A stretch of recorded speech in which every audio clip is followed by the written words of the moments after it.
नमस्कार दोस्तों, राज एकेडमी में आपका बहुत बहुत स्वागत है। आज आप इस चैनल के माध्यम से रीजनिंग में जो सिटिंग अरेंजमेंट होता है, जो बैठक व्यवस्था के सवाल ज़्यादातर आते हैं कि राउंड चेयर पे बैठना और टेबल के आसपास बैठना, एक लाइन में बैठना, तो इस तरह के सवाल हर एग्ज़ाम में ज़्यादातर आते हैं। तो चलिए आज उसी की क्लास लेते हैं और आपको अच्छे से उन्हें सॉल्व करना समझाते हैं। तो क्लास को शुरू करते हैं। यहाँ पर मैंने कुछ इसके महत्वपूर्ण बिंदु जो दे रखे हैं, पहले उनको समझ लेते हैं, उसके बाद क्लास को आगे बढ़ाते हैं। यहाँ मैंने जो ये लिखा है, इस अध्याय में 3 तरह के सवाल पूछे जाते हैं। एक तो बैठक का क्रम होता है, बैठक की दिशा होती है। एक्चुअली 3 नहीं है, 2 तरह के हैं, उसी के बाकी पार्ट हैं। तो यहाँ पर क्या होगा, ये 2 टाइप्स होते हैं। ठीक, तो इसमें कह रहा है कि बैठने का क्रम। बैठने का क्रम में क्या है कि पहले उसमें एक पंक्ति में बैठने के सवाल होंगे। ठीक है, एक पंक्ति में बैठ रहा है। फिर कुछ में कहेगा कि एक से अधिक पंक्ति में बैठना, फिर क्या गोलाकार तरीके से बैठना। तो जैसे कि इस तरह से एक पंक्ति में ही सारे व्यक्ति बैठे हैं और यहाँ पर 2 पंक्ति में व्यक्ति बैठे हैं, ऐसे ऐसे। और फिर तीसरा तरीका है गोलाकार है, इसमें व्यक्ति बैठे हैं चारों तरफ से। और इसके बाद ये वर्गाकार है, तो इसमें क्या है कि इस तरह से होगा और कहीं इस तरह से लोग बैठे होंगे। अगर प्रश्न में अन्य किसी दर्शाई गई आकृति के रूप में बैठना, और कई आकृतियां हो सकती हैं, इस तरह से भी हो सकता है जिसमें बैठा हो, तो वो सवाल में जो दिया होगा उसके हिसाब से आप वहाँ पर बैठा सकते हैं। अगली जो कंडीशन होती है बैठने की दिशा, इसमें कह रहा बैठने की दिशा या तो प्रश्न में दी गई होगी या फिर प्रश्न के अनुसार आपके दाएं बाएं आमने सामने आगे पीछे ऊपर नीचे बैठाना होगा। जैसे कि या तो प्रश्न में आपको बता दे रखा होगा, नहीं तो क्या दे रखा होगा, इसके सापेक्ष में दाएं, कहीं बाएं, कहीं ऊपर, कहीं नीचे, इसी तरह इसके दाएं बाएं, और इस तरह से सवालों में वो पूछने की कोशिश करेगा। नेक्स्ट देखते हैं। इसमें मैंने जैसे कि इस फिगर में आपको लीनियर सेटिंग अरेंजमेंट कि एक रेखी जो सेटिंग अरेंजमेंट होता है उसके बारे में मैंने बताया है। अब जैसे कि इसमें दे रखा है कि ये एक सेटिंग लाइन है, ठीक है, और सारे के सारे बंदे एक ही तरफ को अगर अपना फेस कर रखे हैं और दूसरी लाइन ये है और ये आमने सामने एक दूसरे की तरफ फेस कर रखे हैं, तो देखो इसका राइट हैंड इधर की तरफ होगा, लेफ्ट हैंड इधर की होगा, इस तरफ राइट, इस तरफ लेफ्ट, इन सबका इस तरह से होगा। और इनके अपोजिट में इनका क्या होगा, इनका लेफ्ट इस तरफ होगा, राइट इस तरफ होगा। जैसे कि आप सिस्टम के सामने जब बैठेंगे तो ये वाली कंडीशन आपको सामने से एकदम आइडियल कंडीशन होगी आपके, और ये आपके विपरीत होगी। ये इस तरह से देखेंगे कि आप सिस्टम के अंदर बैठे हैं। जब सिस्टम से अंदर बैठ के बाहर की तरफ देखेंगे तब आपको ये सिचुएशन दिखाई देगी, और जब आप सिस्टम के बाहर बैठे होंगे और तब देख रहे होंगे तो आपको ये सिचुएशन दिखाई देगी। अगला फिगर देखते हैं। इसमें दे रखा है कि वही लीनियर अरेंजमेंट इसमें भी दे रखा है और डायरेक्शन के बारे में बताया है। जैसे कि ये नॉर्थ साउथ ईस्ट वेस्ट, ये फिगर मैंने पहले ही भी बता चुका हूँ, बहुत इंपॉर्टेंट है। इसी पे सारे डायरेक्शन बेस के क्वेश्चन या सिटिंग अरेंजमेंट के क्वेश्चन होते हैं। अब यहाँ पर देख रहा है facing south. Facing south means क्या है कि ये नीचे की तरफ इधर को देख रहा है। जब फेसिंग साउथ है तो जैसे बताया था मैंने कि जब नीचे की तरफ देख रहा है तो क्या होगा कि आप सिस्टम के अंदर से देख रहे हैं, तो राइट हैंड आपका इस साइड में हो जाएगा और लेफ्ट इस साइड में हो जाएगा। जब आप नॉर्थ साइड में देखते हैं तो क्या होता है कि आप सिस्टम में देख रहे हैं और सिस्टम के बाहर बैठे हैं। इसका मतलब आपका लेफ्ट जो है वो ईस्ट में, वेस्ट में हो जाएगा और राइट जो होगा आपका ईस्ट में हो जाएगा। ठीक है, इधर राइट हो जाएगा और आपका इधर लेफ्ट हो जाएगा। तो ये फेसिंग नॉर्थ, फेसिंग साउथ, वही चीज़ बता दी आपको इस फिगर में। अगला फिगर देखते हैं। इसमें देखो सेटिंग अरेंजमेंट दे रखा है। अब इन फिगर्स को आप देखेंगे तो आप किस तरह से कौन किसके दायां कौन बायां, तो जैसे इस आदमी के लेफ्ट साइड बोले तो बायां साइड में ये येलो कलर का बैठा है, और ये राइट है तो राइट साइड में वाइट कलर का बैठा है। इसी तरह से आप इसके साइड में देखेंगे तो ये इसके दायां है और ये इसके बायां है। तो ये सब चीज़ें आपको इस फिगर को देखने से काफ़ी हद तक क्लियर हो जाएंगी, कौन किसके दायां कौन किसके बायां है। अगर ये इसके दायां है तो डेफिनेटली इसके बायां होगा। जस्ट अपोजिट एक दूसरे के सापेक्ष से जब देखेंगे तो अपोजिट ही आपको दिखेंगे। अगला देखते हैं, जैसे कि इस फिगर में वॉच दे रखी है, तो इस तरह से अगर वॉच का सवाल दिया हो तो आप देख सकते हैं कंडीशन वही रहेगी कि ये इसके क्या है, लेफ्ट साइड में है, तो क्या हुआ, ये बायां है, ठीक है। और जब इसके सापेक्ष देखेंगे तो ये दायां है। नेक्स्ट देखते हैं, जैसे इसमें दे रखा है, तो इसमें भी आपको क्या दिख रहा है, ये इसका लेफ्ट हैंड है और ये इसका राइट हैंड है। जब आप जहाँ पर कुछ बैठा, जैसे किसी व्यक्ति को बैठा रहे, तो वहाँ पर खुद को बैठा के देखिए, तो आपका हैंड किस तरफ होगा, जब फेस इस तरफ है तो इधर होगा, और जब फेस इधर है तो ये इसका क्या होगा, लेफ्ट होगा, और ये इसका राइट होगा। तो इस तरह से स्क्वायर में सिटिंग अरेंजमेंट को मैंने यहाँ पर दिखाया है। नेक्स्ट देखते हैं, इसमें बहुत सारी कंडीशन में सिटिंग अरेंजमेंट दिखाया गया है। अब अगर ये सारे के सारे सेंटर को फेसिंग कर रहे हैं, तो सेंटर को फेसिंग करेंगे तो ये इसका क्या होगा, राइट होगा, ये इसका लेफ्ट होगा, ये इसका लेफ्ट होगा, ये इसका राइट होगा। सेंटर फेसिंग कर रहा है तो ये इसका लेफ्ट होगा, ये राइट होगा।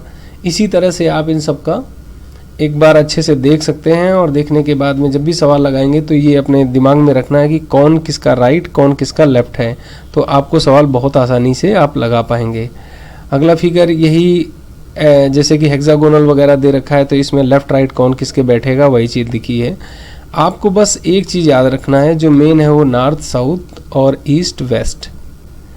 जब आप नॉर्थ से साउथ यहाँ पर बैठ करके आप नीचे की तरफ देखते हैं, इसका मतलब आप सिस्टम के अंदर से देख रहे हैं, ठीक है। और जब आप नॉर्थ की तरफ देख रहे हैं, मतलब आप सिस्टम की बाहर से देख रहे हैं। तो इससे आपको एकदम क्लियर रहेगा कि कौन किसके लेफ्ट, कौन किसके राइट में आएगा। चलते हैं क्वेश्चन की तरफ। क्वेश्चन नंबर 1 कह रहा है, एक पंक्ति में 5 आदमी ABCD इस प्रकार बैठे हैं कि AB के दाएं और C के बाएं हैं, EA के दाएं हैं, BD के बाएं हैं, कौन सा व्यक्ति मध्य में है।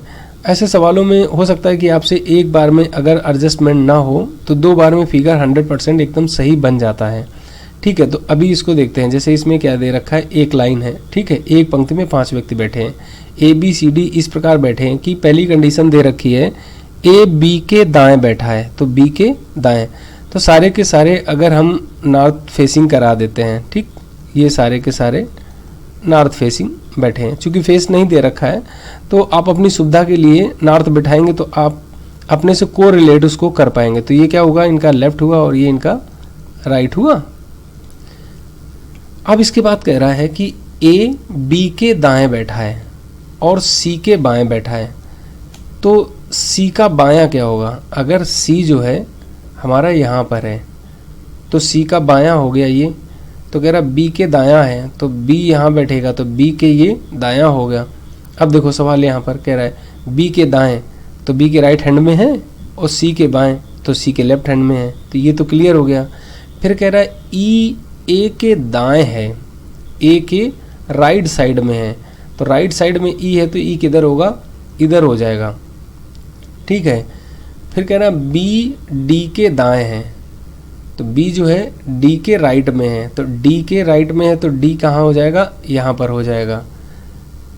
अब सवाल में जितनी कंडीशन दी हैं, जो आपने फिगर बनाया, क्या सारी की सारी कंडीशन फुलफिल हो रही हैं, ये आपको देखना है, तभी आपका फिगर सही होगा और आंसर सही आएगा। कह रहा है एक पंक्ति में 5 व्यक्ति हैं ABCDE, ठीक। कह रहा है A B के दाएं हैं तो B के राइट साइड में है, तो B के राइट साइड में A है, एक कंडीशन ये ओके हो गई। और C के बाएं में है तो C के लेफ्ट में है, ये कंडीशन भी ओके हो गई, ठीक। 2 कंडीशन क्लियर हो गए। फिर कह रहा है जो E है वो A के दाएं है, तो A के राइट साइड में है, हाँ बिल्कुल A के राइट साइड में है। फिर कह रहा है B जो है वो D के राइट साइड में है, तो D के राइट साइड में, तो D के राइट साइड में बिल्कुल ये राइट साइड में ही B है। तो सारी की सारी कंडीशन यहाँ पर क्लियरली फॉलो किया है। तो कह रहे कौन सा व्यक्ति मध्य में होगा। अब आपको क्लियर पता है कि मध्य में कौन बैठा है, इस समय A बैठा है, तो इसका आंसर क्या हो जाएगा, A हो जाएगा। नेक्स्ट क्वेश्चन देखते हैं। क्वेश्चन नंबर 2 में कह रहा है कि MNOPQR 6 व्यक्ति दे रखे हैं आपको, जो 2 पंक्ति में इस प्रकार बैठे हैं कि प्रत्येक पंक्ति में 3 व्यक्ति हैं। यहाँ पर क्या दे रखा है कि 2 पंक्तियाँ हैं और दोनों में से 3-3 व्यक्ति बैठे हैं। तो आपको क्या करना है कि 2 पंक्तियाँ इस तरह से ड्रा कर लेनी है। अब इसमें से आपको 3 को इस तरफ बैठा देना है और 3 को इस तरफ से बैठा देना है। अगर सवाल में डायरेक्शन नहीं दिया है तो अगर डायरेक्शन दिया तो उस डायरेक्शन के हिसाब से आपको बिठाना है। यहाँ नॉर्थ, यहाँ साउथ, यहाँ ईस्ट और यहाँ वेस्ट। अब आप देखेंगे कि ये लोग क्या है, आप देखेंगे सिस्टम के अंदर हैं, ये लोग सिस्टम के बाहर से देख रहे हैं, तो इनका जो होगा लेफ्ट वो आपके लेफ्ट के हिसाब से होगा और राइट, और इसका इनमें अपोजिट हो जाता है। ठीक है, इतना आपको याद रखना है। अब इनके ये जो हैंड की डायरेक्शन है आपने लिख ली। सवाल को आगे पढ़ते हैं। सवाल में क्या कह रहा है कि क्यू किसी भी पंक्ति के अंत में नहीं है। अभी आप ये डिसाइड नहीं कर पाएंगे कि क्यू को यहाँ पर रखना है कि यहाँ पर रखना है। ठीक है, आगे क्या कह रहा है, क्योंकि अंत में है नहीं तो अंत इसके 4 इनको छोड़ कर, तो क्यू यहीं पे कहीं पे हो सकता है, तो अभी ये डिसाइड नहीं हो पा रहा है, इसलिए आगे पढ़ेंगे सवाल को। आगे क्या कह रहा है, पी जो है आर के बाईं ओर दूसरे स्थान पर है। आर के बाईं ओर दूसरे स्थान पर है, तो आर जब आपका यहाँ पर हो जाएगा तो पी इधर पर हो जाएगा। ठीक है, ये क्या कह रहा है, दूसरे स्थान पर है, तो क्यू ओ जो है क्यू का पड़ोसी है, ओ जो है क्यू का पड़ोसी है। अभी आपको 2 कंडीशन दे रखी हैं, एक कंडीशन यहाँ पर ये दे रखी है क्यू के साथ, और एक क्यू की कंडीशन आपको यहाँ पर दे रखी है। तो इसमें क्या करना है, आप क्या कह रहा है कि ओ क्यू का पड़ोसी है, तो अगर हम यहाँ पर क्यू रखेंगे तो ओ तो पड़ोसी हो नहीं पाएगा, इसलिए क्या करना है, क्यू को हम यहाँ पर, अब ये डिसाइड होगा कि क्यू यहाँ पर रहेगा। ठीक है, तो जब क्यू यहाँ पर रहेगा और कह रहा ओ का पड़ोसी है, फिर आगे कह रहा सवाल में, और पी के विकर्ण के रूप में सामने बैठा है कौन, ओ। अब यहाँ पर क्या रखा है कि ओ जो है क्यू का पड़ोसी और पी के विकर्ण में। अगर ओ आप यहाँ रख देंगे तो ये तो विकर्ण बनेगा नहीं, इसलिए ओ कहाँ होगा, यहाँ पर होगा। अब आप देखेंगे तो ये क्या विकर्ण में है, देखो ये एक दूसरे के साथ विकर्ण में है, तो हमारी ये कंडीशन भी क्लियर हो गई यहाँ पर। अब क्या कह रहा है, एन आर का पड़ोसी है, एन आर का पड़ोसी, तो एन यहाँ रखोगे तो पड़ोसी तो हो नहीं जाएगा, तो इसलिए एन यहाँ पर हो जाएगा। अब आपने क्या किया, इस कंडीशन को भी फुलफिल कर दिया। अब क्वेश्चन पूछ रहा है, तो क्वेश्चन में क्या कह रहा है, एन के सामने कौन बैठा है, आपको सीधा पता है एन के सामने कौन बैठा है, क्यू बैठा है, तो इसका आंसर क्या हो जाएगा, ए हो जाएगा। और यदि ये बैंक पीओ में या बैंक क्लर्क में जो क्वेश्चन आते हैं, 4-5 क्वेश्चन लगातार पूछे जाते हैं एक ही क्वेश्चन से पार्ट वाइज करके, तो उसमें आपको कंप्लीट फिगर बनाना है। इसमें आपको ज़रूरत नहीं थी कि यहाँ एम लिखें, और अगर एम की कंडीशन पूछता कि एम के सापेक्ष कौन बैठा है या सामने कौन बैठा है, विकर्ण में कौन बैठा है, तो एम यहाँ लिख करके उसका हम आंसर दे सकते थे। तो शुरू में आपको यही कोशिश करना कि आप क्वेश्चन का पूरा कंप्लीट फिगर बना करके देखें, ताकि आपकी अच्छी प्रैक्टिस हो जाएगी, तो आप आसानी से सवालों को हल कर पाएंगे। अगला क्वेश्चन देखते हैं। इसमें कह रहा है P Q R S T U 6 लोग एक पंक्ति में उत्तर दिशा में मुख कर बैठे हैं। अभी क्या था, आपको डायरेक्शन नहीं दी थी, अब इसमें क्या दे रखा है, आपको डायरेक्शन दे रखी है।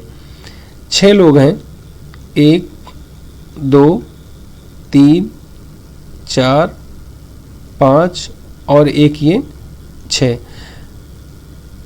आपको डायरेक्शन मालूम है, नॉर्थ ये होता है, साउथ ये, ईस्ट ये और वेस्ट ये।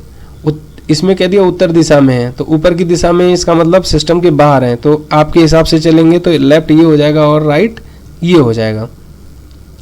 कह रहा पी एवं क्यू पहले एवं दूसरे स्थान पर नहीं है। तो यदि हम यहाँ से चलते हैं, ठीक 1 2 इस तरह से, तो पहले और दूसरे स्थान पर नहीं है, मतलब वो यहाँ पर हो सकते हैं, यहाँ पर हो सकते हैं। फिर कह रहे हैं आर और एस हमेशा एक साथ रहते हैं। ठीक, एक कंडीशन दूसरी ये हो गई कि आर एस एक साथ में है। फिर कह रहा तथा आर एक छोर पर है और आर के दाएं एस नहीं है। अब देखिए, आर एक छोर पर है, आर को आपने क्या किया, यहाँ पर लिख लिया। जब आर को आपने यहाँ लिख लिया तो सवाल में क्या कह रहा है कि आर के दाएं एस नहीं है, आर के राइट साइड में एस नहीं है, तो लेफ्ट साइड में, तो लेफ्ट साइड में तो कोई है ही नहीं लिखने के लिए। इसलिए आप अगर फिगर भी गलत बनाएंगे, कंडीशन को फॉलो करेंगे तो करेगा ही नहीं, तो ये क्या हो गया, ये गलत हो गया। तो इसको कहाँ बिठाना होगा, इसको बिठाना होगा आपको इस तरफ, इस किनारे पर। आर को इधर बिठाएंगे और आर के दाएं एस नहीं, मतलब आर के बाएं एस है, तो यस कहाँ हो गया, यहाँ हो गया। सवाल में फिर आपका ये कंडीशन क्लियर हो गया, ये 2 कंडीशंस आपकी क्लियर हो गई सवाल में। फिर कह रहा है और आर और एस हमेशा एक साथ रहते हैं, तो देखो एक साथ भी हैं, तो ये कंडीशन भी क्लियर हो गई। फिर कह रहा है पी और क्यू पहले एवं दूसरे स्थान पर नहीं है, तो यहाँ पर नहीं होंगे, तो पी क्यू या तो ऐसे हो सकते हैं या क्यू पी ऐसे हो सकते हैं, वो यहाँ ही पे बैठेंगे। अब बचा कौन तुम्हारे पास, टी और यू, तो टी यू ऐसे बैठ सकते हैं या यू टी बैठ सकते हैं। अब सवाल में कह रहा पश्चिमी छोर पर कौन खड़ा है, तो पश्चिमी छोर पर यस तो नहीं हो सकता, यस और यू भी नहीं हो सकते, केवल यू हो सकता है, तो ये भी सवाल नहीं सही है। इसके बाद कह रहा है टी, तो टी अकेले नहीं बोल सकते हो क्योंकि यू भी तो हो सकता है, तो ये भी इसका उत्तर नहीं होगा। ये इसका उत्तर होगा क्योंकि या तो टी या तो यू, दोनों में से कोई भी एक यहाँ पर बैठ सकता है, तो इसका आंसर डी हो जाएगा। नेक्स्ट क्वेश्चन देखते हैं। इसमें कह रहा है पी क्यू आर एस और टी एक पंक्ति में पश्चिम दिशा की ओर मुख कर खड़े हैं। अब यहाँ 5 लोग हैं और पांचों किस दिशा में हैं? पश्चिम दिशा में मुख करके खड़े हैं। तो आपको इनको इस तरह से पश्चिम दिशा में कर दिया, ये नॉर्थ होता है, ये साउथ, ये ईस्ट और ये वेस्ट। तो पांचों लोग क्या है कि वेस्ट साइड में अपना फेस करके खड़े हुए हैं। कह रहा पी और क्यू हमेशा एक साथ रहते हैं, ठीक है। आगे कह रहा आर दक्षिण की ओर बैठा है। आर जो है दक्षिण की ओर साउथ में है, तो आर को आपने क्या किया? आर को यहाँ बिठा दिया। फिर कह रहा है और यस उत्तर किनारे पर है, तो यस को आपने यहाँ बिठा दिया। इसके बाद कह रहा पी और क्यू हमेशा एक साथ हैं। तो अब इस कंडीशन को ना देख करके पहले इस कंडीशन को देखेंगे। टी जो है क्यू तथा आर का पड़ोसी है। अब देखिए टी जो है क्यू तथा आर का पड़ोसी, अगर टी आप यहाँ लिख लेंगे तो आर का पड़ोसी तो कभी नहीं होगा। तो टी जो है क्यू तथा आर का पड़ोसी, आर का पड़ोसी बनने के लिए टी को यहाँ पर रहना होगा, और उसके बाद कह रहा है क्यू का पड़ोसी बनना है, तो क्यू यहाँ नहीं हो सकता, इसका मतलब क्यू जो है वो तुम्हारा यहाँ पर होगा। तो अब ये देखिए ये दोनों का पड़ोसी हो गया। अब सवाल में क्या कह रहा है? तो मध्य में कौन बैठा है? आपने कितने लोगों को बिठा दिया? 4 लोगों को। बचा कौन? तुम्हारे पास एक बचा है, तो डेफिनेटली वो यहीं पर बैठेगा। तो कौन यहाँ पर बचा है? तो पी यहाँ पर हो गया। सवाल में पूछ रहा मध्य में कौन बैठा है, तो मध्य में आपने देखा कि ये लाइन है, तो मध्य में कौन हुआ? क्यू हुआ। तो इसका आंसर क्या हो जाएगा? ए हो जाएगा। क्वेश्चन नंबर 5 देखते हैं। इसमें कह रहा है A B C D E 6 लोग एक गोल मेज के चारों तरफ बैठे हैं। अब देखिए ये मेज वाला क्वेश्चन है, जैसा कि फिगर मैंने आपको दिखा रखे हैं, उन्हीं फिगर के हिसाब से आपको देख के करेंगे तो बहुत आसान रहेगा आपके लिए। इनका लेफ्ट हैंड और राइट हैंड आपको उस फिगर से क्लियर अपने माइंड में रखना है कि किधर होगा। अब जैसे कि ये साउथ फेसिंग में है, तो इसका राइट किधर हो जाएगा? इधर हो जाएगा, और लेफ्ट किधर हो जाएगा? इधर हो जाएगा। इसी तरह बाकी का भी हो जाएगा। अब आगे सवाल को देखते हैं कि केंद्र की ओर सारे मुख करके बैठे हैं, वो आपने बिठा दिए। कह रहा है एफ ए के ठीक बाएं है। एफ जो है ए के ठीक बाएं है, तो यदि आपने ए को यहाँ बिठा लिया है तो ए का बायां क्या होगा? अब इसको देखिए कि आप यहाँ से बिठा रहे हैं, तो खुद को अपने आप को एक ही जगह पर बिठा के देखिए, तो आपका लेफ्ट किधर होगा? इधर होगा, राइट इधर होगा। तो लेफ्ट साइड में कह रहा है एफ बैठा, तो एफ को आपने यहाँ बिठा देना है। आगे सवाल में कह रहा है बी ई के सामने बैठा है। बी जो है ई के सामने बैठा है। अब आप इनको आमने सामने अगर करेंगे तो ये तो इसके सामने हो गया और ये इसके सामने हो गया, जो भी है। तो बी ई के सामने बैठा है, तो ये दोनों के सामने तो कभी नहीं बैठ सकता है। तो इसके बाद इसका मतलब क्या हुआ कि बी अगर यहाँ बैठा है तो ई यहाँ बैठा है। अब ये देखो एक दूसरे के सामने हो गए, बी ई के सामने बैठा है। तथा कह रहा है ए तथा डी एक दूसरे के सामने बैठे हैं। अब दूसरी कंडीशन दे दी कि ए के सामने डी बैठा है, तो बचा क्या? एफ के सामने कौन बैठा है? तो आपने 5 को बिठा दिया। बचा कौन? छठा। तो छठा कौन है इसमें? तो ए बी सी, बचा कौन? सी। तो एफ के सामने कौन बैठा है? सी है। तो इसका आंसर क्या हो जाएगा? बी हो जाएगा। तो इस तरह से यदि आप फिगर सही से ड्रा कर लेते तो बहुत ही ईजी सवाल है। और जब इसमें काफ़ी ट्रिपल दिया होगा तो ज़्यादा से ज़्यादा आपको 2 बार क्वेश्चन को पढ़ना पड़ेगा, अपने फिगर को 2 बार रिव्यू करना पड़ेगा। और यदि आपका सिटिंग अरेंजमेंट एकदम सही है तो क्वेश्चन का आंसर बहुत आसानी से आता है। खासकर बैंक में इसके 4-5 क्वेश्चन आते हैं, तो उसके लिए तो ये बहुत काम की, मतलब एक तरह से सीखना बहुत काम का रहेगा और बहुत फ़ायदा करेगा। एसएससी में इसका एक क्वेश्चन हर हाल में पूछा जाता है, और कई सारे एग्जाम्स में सिटिंग अरेंजमेंट रीजनिंग का क्वेश्चन हर हाल में पूछा जाता है, 1 या 2।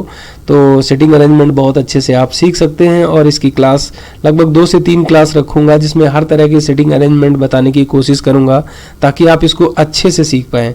सिटिंग अरेंजमेंट का सबसे जो मेन पॉइंट है वो आपको ये देखना है कि आपका लेफ्ट क्या है, राइट क्या है।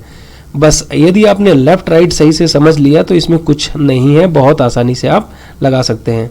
तो चलिए इसी के साथ इस क्लास को समाप्त करते हैं और मिलते हैं नेक्स्ट क्लास में। Thank you.